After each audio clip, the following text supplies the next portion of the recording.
ആരുടെയെങ്കിലും വീട്ടിൽ ആടിനെ വളർത്തുന്നുണ്ടെങ്കിൽ ആ വീട്ടിൽ ബർക്കത്തുണ്ടെന്ന് നബി മുഹമ്മദ് മുസ്തഫ സല്ലല്ലാഹു അലൈഹി വസല്ലം. എന്തിനാ വളർത്തിയ ഉണ്ടോ?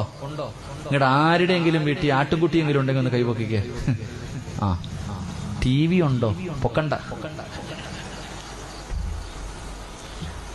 ലേ.